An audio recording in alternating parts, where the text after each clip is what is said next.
The Power of Awareness by Neville Goddard. Chapter 1. I Am. The light is consciousness. Consciousness is one, manifesting in legions of forms or levels of consciousness. There is no one that is not all that is, for consciousness, though expressed in an infinite series of levels, is not divisional.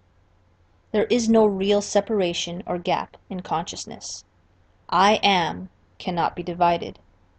I may conceive myself to be a rich man, a poor man, a beggar man, or a thief, but the center of my being remains the same, regardless of the concept I hold of myself.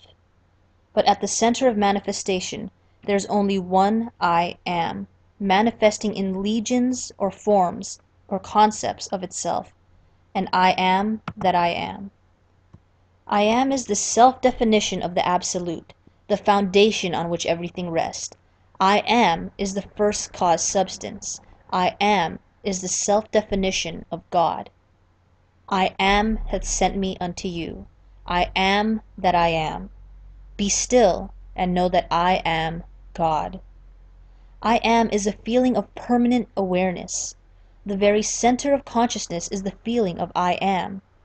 I may forget who I am, where I am, what I am, but I cannot forget that I am.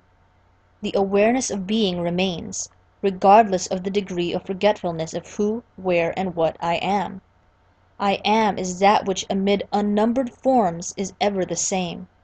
This great discovery of cause reveals that, good or bad, man is actually the arbiter of his own fate, and that it is his concept of himself that determines the world in which he lives, and his concept of himself is his reactions to life.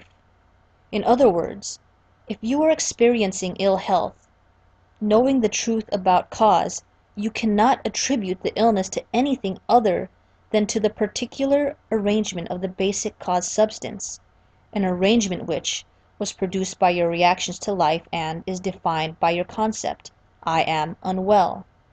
This is why you are told, let the weak man say, I am strong, for by his assumption, the cause substance I am is rearranged and must, therefore, manifest that which its rearrangement affirms.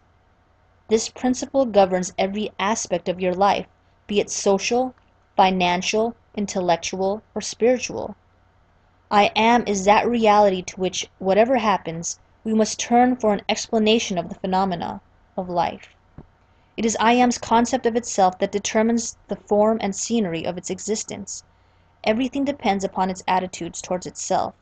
That which it will not affirm as true of itself cannot awaken in its world.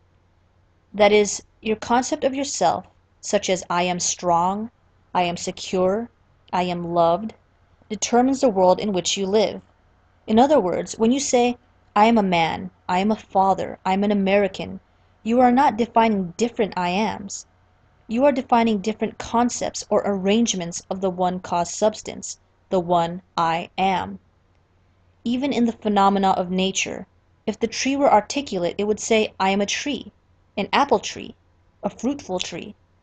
When you know that consciousness is the one and only reality, conceiving itself to be something good, bad, or indifferent, and becoming that which it conceived itself to be, you are free from the tyranny of second causes, free from the belief that there are causes outside of your own mind that can affect your life.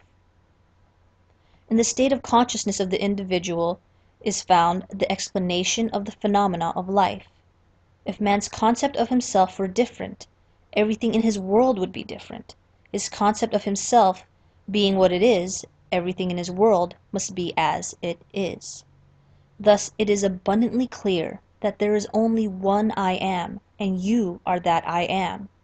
And while I am is infinite, you, by your concept of yourself, are displaying only a limited aspect of the infinite I am. Build thee more stately mansions, O my soul, as the swift seasons roll.